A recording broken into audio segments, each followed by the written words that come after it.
Aha. Oke. Baik.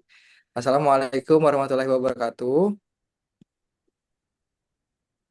Perkenalkan kami dari kelompok 3 Cobit, yang mana di sini kami akan memaparkan dan juga mempresentasikan terkait tentang materi yang telah kami diskusikan sebelumnya mengenai audit tata kelola sistem informasi menggunakan framework COVID 2019 pada domain APO, Align, Plain, dan Organize bagian 8 sampai 14. Nah, di sini perkenalkan saya Apriyadi sebagai moderator, lalu ada Leden Fauzi Yoga Surya sebagai pemateri, lalu ada Violin Junaila Nandita sebagai pemateri, lalu ada Rizky sebagai pemateri, dan terakhir ada Jusea Wulandari sebagai pemateri. Nah, adapun pembahasan yang kami akan bahas yaitu mengenai domain APO dari domain 8 sampai 14, yang mana pada domain 8 ini akan dibahas oleh Jusea Wulandari. Kepada Jusea disilakan.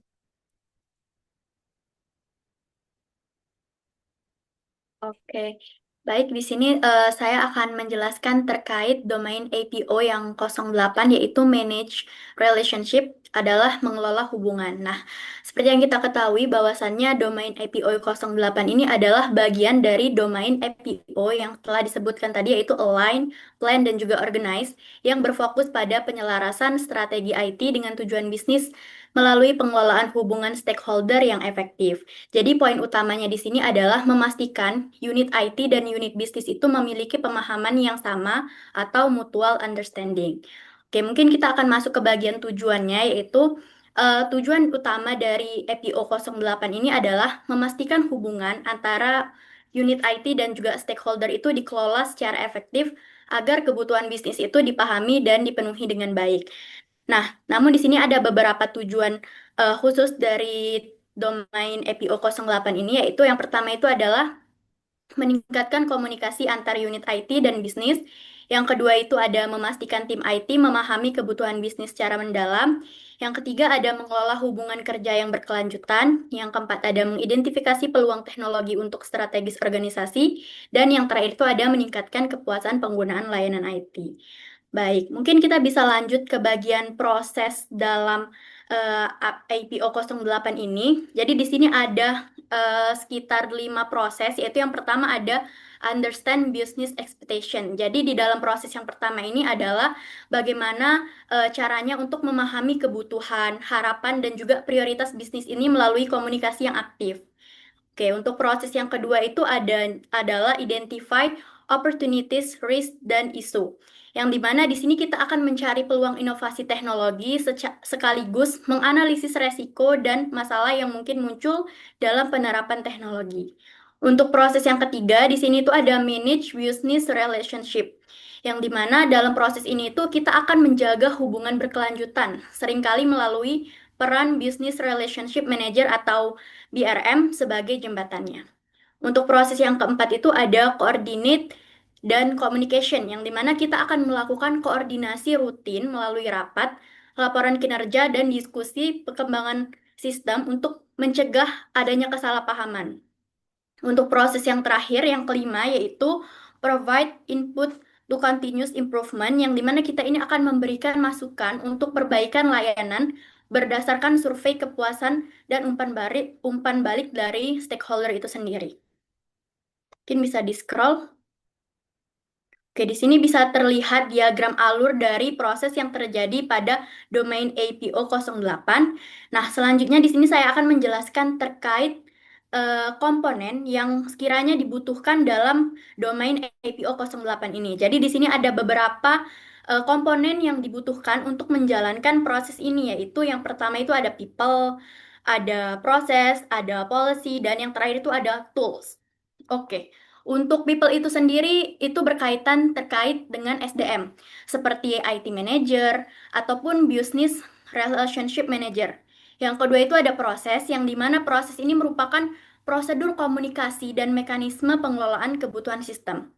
Dan yang terakhir, yang ketiga itu ada policy. Policy ini berkaitan dengan kebijakan yang mengatur hubungan antara unit IT, stakeholder, dan juga standar layanan gitu. Nah, untuk komponen yang terakhir yang kita perlukan tentunya adalah tools. Tools ini merupakan alat bantu seperti CRM, Service Desk System, dan juga platform kolaborasi. Oke, mungkin di sini kita akan membahas langsung terkait studi kasus kegagalan IT pada IPO 08. Jadi di sini ada kasus yaitu dari British Airways IT outage. Intinya konteks utama dari kasus ini adalah terjadinya kegagalan sistem IT besar-besaran yang menyebabkan pembatalan penerbangan global di bandara Heathrow dan juga Gatwick. Nah, fakta yang terjadi pada kasus ini adalah lebih dari 75.000 penumpang itu terdampak akibat masalah suplai listrik di pusat data yang dimana hal itu tuh merusak sistem operasionalnya. Nah, maka dari itu tuh terdapat beberapa dampaknya, yaitu adanya kerugian finansial, adanya gangguan operasional berhari-hari, dan juga penurunan reputasi gitu. Jadi intinya dari kasus ini tuh terjadinya tiga dampak gitu. Ada dampak operasional, finansial, dan juga reputasi. Nah, intinya dari domain 08, APO 08 ini adalah pengelolaan hubungan itu bukan hanya sekedar komunikasi. Jadi gimana tentang penyelarasan strategi secara bersama-sama. Nah, tanpa hubungan yang dikelola dengan baik, investasi di bidang IT itu sendiri yang besar sekalipun itu bisa gagal, yang dimana akan memberikan nilai bagi bisnis, seperti yang bisa kita lihat tadi kan pada kasus British Airways. Mungkin untuk penjelasan terkait domain IPO 08, itu aja saya kembalikan kepada moderator. Terima kasih. Oke, baik. Terima kasih Jusia atas pemaparannya dan penjelasan mengenai domain APO 08. Nah, selanjutnya kita akan lanjut ke domain APO 09 yang mana akan dijelaskan oleh Violin. Kepada Violin boleh disilakan. Oke, di sini aku ingin menjelaskan domain IPO 09, yang dimana managed service agreements, yang dimana tujuannya itu untuk memastikan bahwa layanan IT dan target tingkat layanan yang ditetapkan benar-benar selaras dengan kebutuhan serta prioritas strategi perusahaan melalui pengelolaan service level agreement. Terus juga ya IT ini dan penggunaan user. Terus juga ada proses dari domain APO 09 ini yang dimana prosesnya itu yang pertama ada identity identity service yang dimana itu melakukan identifikasi mendalam terhadap seluruh layanan identity yang diperlukan untuk mendukung aktivitas bisnis. Yang dimana prosesnya ini mencakup pendefinisian karakteristik layanan, pemetaan ketergantungan antara instruktur dan penentuan nilai bisnis dari setiap layanan yang ditawarkan agar selaras dengan portofolio. Terus juga yang kedua ada katalog identity, yang dimana ini menyusun dan memelihara katalog layanan yang berisi deskripsi akurat mengenai semua layanan operasional yang tersedia bagi bisnis. Terus yang ketiga ada define and prepare service agreements yang dimana ini menyiapkan dokumen perjanjian layanan yang mendapatkan standar teknis seperti ketersediaan. Terus yang keempat ada monitor dan report service levels yang dimana ini melakukan pengumpulan dan kinerja secara kontinu untuk membandingkan realisasi layanan dengan target SLA. Terus juga ada komponen yang dibutuhkan dalam domain APO 09 ini yang dimana yang pertama itu ada SLA dokumen. Dokumen ini formal yang mencantumkan katalog layanan indikator kinerja utama KPI, prosedur, eksplorasi gangguan serta hak dan kewajiban hukum antara pihak IT dan unit bisnis. Terus yang kedua ada monitoring tools. Terus yang ketiga ada service management. Terus juga ada studi kasus kegagalan dari ini yang dimana yang pertama itu ada latar belakangnya. Terus juga tujuannya itu penelitian ini bertujuan untuk mengidentifikasi bagaimana kegagalan dalam pendefinisian SLA dan kelemahan dalam monitoring kinerja layanan. yang dimana domain IPO 09 berkontribusi terhadap kehancuran operasional bank serta mengevaluasi dampak finansiasi dan reputasi akibat pengabaian tata kelola manajemen layanan. Terus yang ketiga ada hasil penelitian dan analisis perspektif domain IPO 09, yang dimana yang pertama ada kegagalan definisinya, yang dimana dalam kegagalan ini hasil investasi menunjukkan bahwa TSB Bank tidak memiliki SLA yang mendalam dan spesifik terkait kriteria kesepian migrasi dengan vendornya. Terus yang kedua ada kelemahan monitoringnya, yang dimana kelemahan ini pihak manajemen bank itu gagal melakukan pemantauan independen terhadap progres migrasi dan hanya mengandalkan laporan keberhasilan dari vendor. Terus yang ketiga ada dampak akhir, yang dimana dampak akhir ini akibat pengabaian domain ini bank dijatuhkan dengan denda sebesar 48,7 juta oleh reguler. Mungkin itu saja penjelasan dari domain IPO 09. Makasih. Oke, baik. Terima kasih Violin atas penjelasannya mengenai domain APO 09. Selanjutnya kita akan membahas mengenai domain APO 10 yang mana akan dijelaskan oleh M. Rizky Alakbar. Boleh untuk Rizky disilakan. Oke, baik, terima kasih. Jadi di sini saya akan menjelaskan tentang APO 10 ya, manage vendor. Nah, jadi APO 10 ini tujuannya ialah untuk memastikan bahwa layanan atau produk yang disediakan oleh pihak ketiga itu memenuhi kebutuhan bisnis organisasi dan sesuai dengan tujuan dari organisasi. Nah, adapun tujuan spesifiknya yaitu yang pertama itu mengidentifikasi dan mengelola seluruh vendor TI yang memberikan layanan.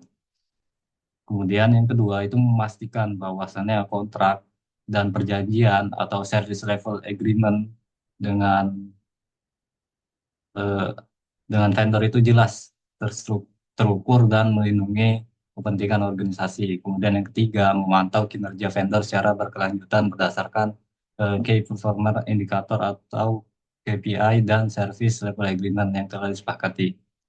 Yang keempat, pastinya adalah mengelola risiko yang berasal dari pihak ketiga. Dan yang kelima, memastikan bahwa nilai bisnis dari investasi kepada vendor itu dapat terrealisasi terukur secara nyata. Nah, kemudian selanjutnya ada proses nih dalam APO 10. Berdasarkan standar COVID 2019, domain APO 10 itu terdiri dari 5 proses utama yang saling terintegrasi. Yang pertama ada APO 10.01 yang yaitu identify dan evaluate vendor relationship dan kontrak. Nah, proses ini tuh berfokus pada identifikasi seluruh vendor dan termasuk yang menyediakan layanan atau produk TI kepada organisasi, serta mengevaluasi jenis dan tingkat ketergantungan organisasi terhadap masing-masing vendor. Adapun aktivitas utamanya yaitu yang pertama membuat inventaris, kemudian yang kedua mengklasifikasikan vendor berdasarkan tingkat kekritisan dan risiko. Kemudian yang ketiga, mengevaluasi kontrak yang ada untuk memastikan kesesuaian dengan kebutuhan bisnis terkini. Dan yang terakhir ada mengidentifikasi potensi konflik kepentingan dan ketergantungan berlebihan pada satu vendor. Nah, kemudian sini ada contohnya. Sebuah bank itu melakukan pemetaan seluruh vendor TI-nya, mulai dari provider core banking, kemudian vendor keamanan cyber, hingga penyedia cloud, dan mengkategorikannya berdasarkan tingkat risiko serta dampak bisnis. Boleh lanjut, Tri. Nah, kemudian yang kedua itu ada select vendor. Ini nih proses untuk memastikan bahwa pemilihan vendor baru itu dilakukan secara objektif, transparan, dan berdasarkan kriteria yang jelas. Nah, kemudian ada aktivitas utamanya yaitu menyusun proposal, request for proposal atau dokumen pengadaan. Kemudian yang kedua ada menetapkan kriteria, yang ketiga melakukan due diligence terhadap calon vendor termasuk audit keuangan, dan yang keempat yaitu membandingkan penawaran vendor secara terstruktur menggunakan scoring metric. Dan yang terakhir yaitu melibatkan pemangku kepentingan atau stakeholder bisnis dan TI dalam proses keputusan akhir. Dan yang ketiga ini ada APO 10.3 ini ada yang namanya Manage Vendor Relationship dan Kontrak. Ini proses inti dari APO 10, yaitu memastikan bahwa setelah vendor dipilih, hubungan bisnis dan kontraktual dikelola secara aktif sepanjang masa kerjasama. Nah, aktivitas utamanya yang pertama mengelola kontrak secara aktif termasuk perubahan, perpanjangan, dan penghentian. Kemudian menetapkan SLA yang terukur dan mekanisme penalti jika vendor tidak memenuhi target. Kemudian menyelenggarakan forum atau rapat, dan yang keempat memastikan vendor mematuhi regulasi, standar keamanan, dan kebijakan organisasi. Dan yang terakhir mengelola eskalasi permasalahan dengan vendor secara formal dan terdokumentasi. Oke, lanjut. Kemudian ya, yang keempat itu ada manage vendor risk. Ini memastikan bahwa risiko yang berasal dari vendor, baik operasional, keamanan, kepatuhan, maupun keberlangsungan bisnis itu diidentifikasi, dinilai, dan dimitigasi secara proaktif. Kemudian yang kelima itu ada monitor vendor performance dan compliance. Nah, ini proses ini mastiin bahwa kinerja vendor itu dipantau secara konsisten berdasarkan metrik yang disepakati dan bahwa vendor mematuhi seluruh kewajiban kontraktual serta regulasi yang berlaku. Boleh lanjut di scroll Apri,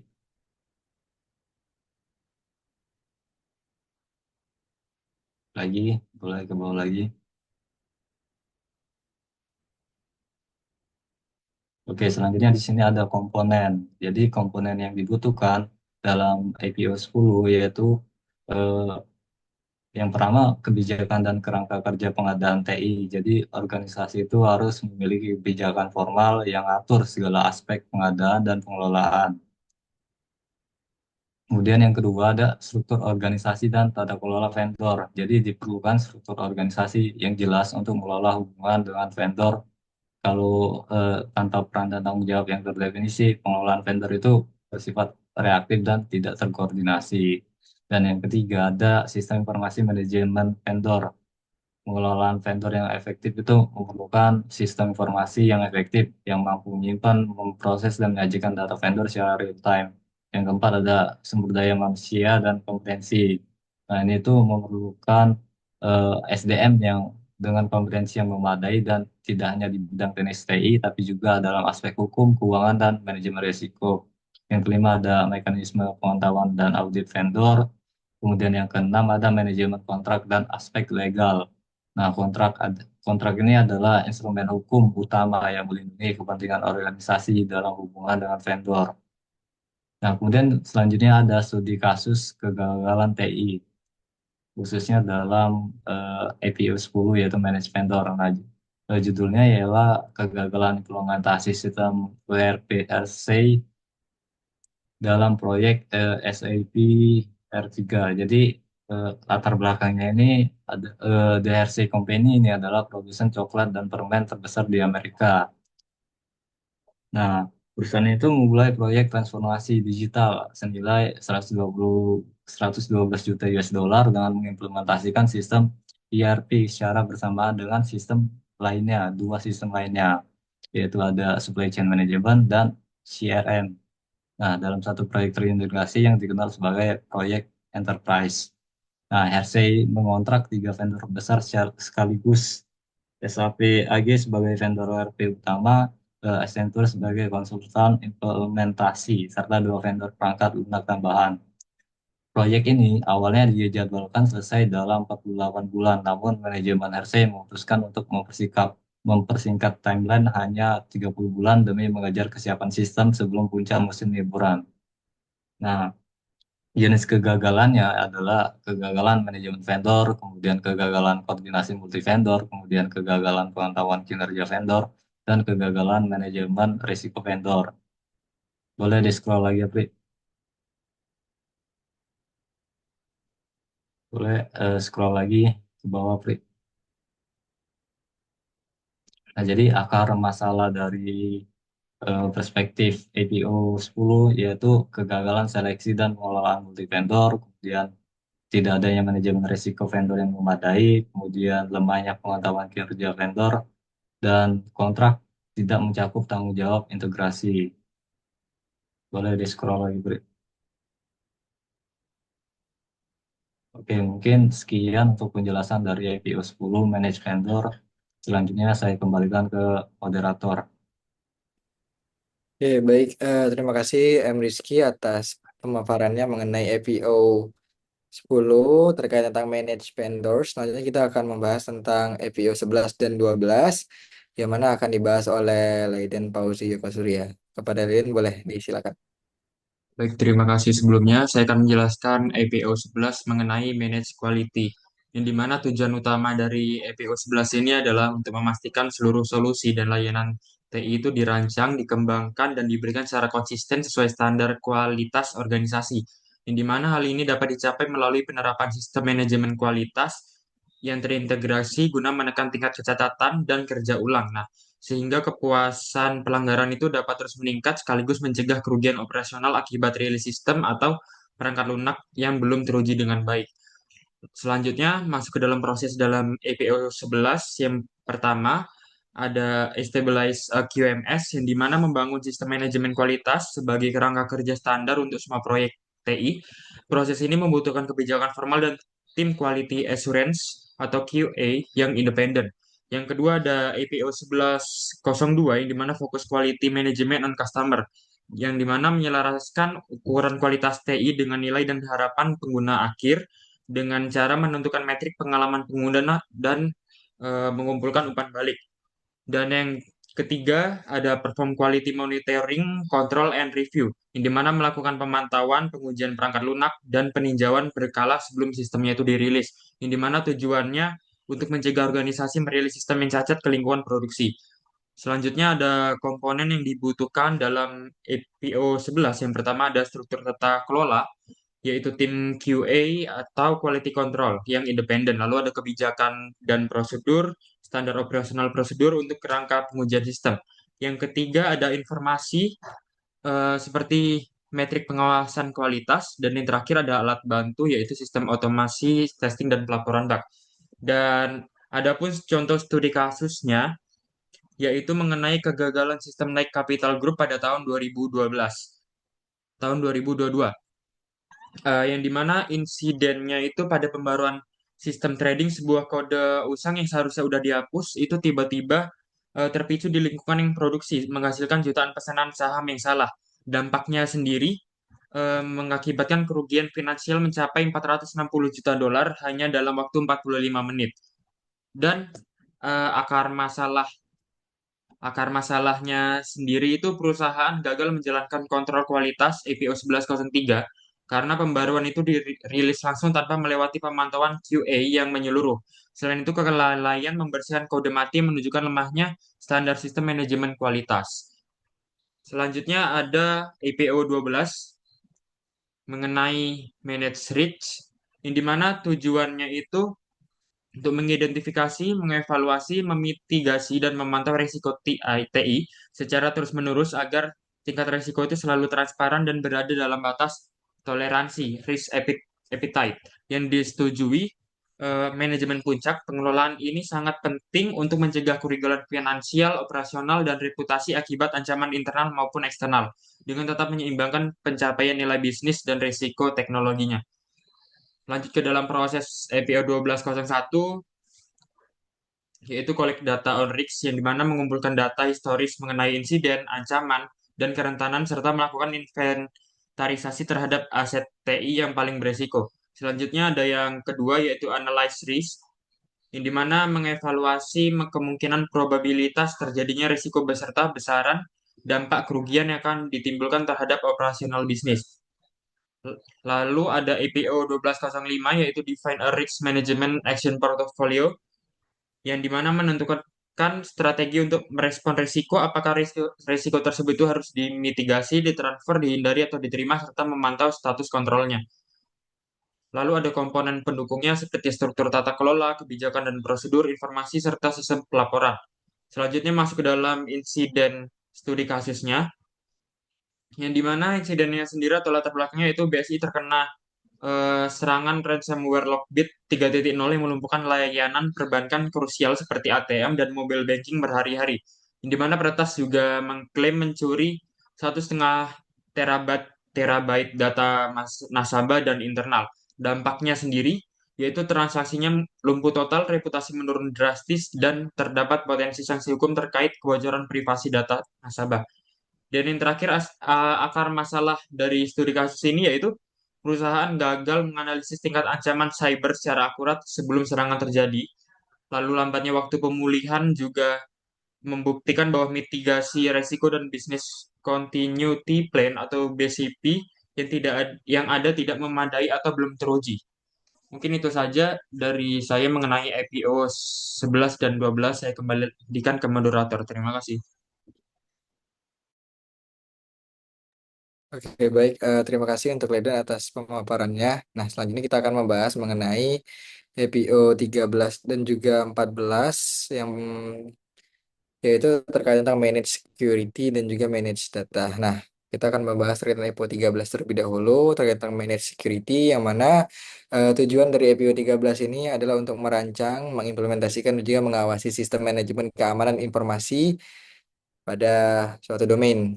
Jadi dia ini memastikan tingkat keamanan informasinya itu selaras dengan profil resiko organisasinya kayak gitu. Nah, untuk prosesnya sendiri pada FIO 13 ini yang pertama dia itu ada establish dan juga maintain and ISMS yang mana di sini kita akan membangun kerangka kerja formal yang menjadi standar evaluasi keamanan di seluruh layanan TI. Jadi pertama-tama kita akan membangun kerangka kerjanya dulu, lalu dilanjutkan dengan define and manage information security risk treatment plan, yang mana kita setelah kita memberi kerangkanya, kita menentukan langkah mitigasi spesifik terhadap ancaman yang sudah teridentifikasi sebelumnya. Nah, selanjutnya diakhiri dengan monitoring dan juga review dari ISMS.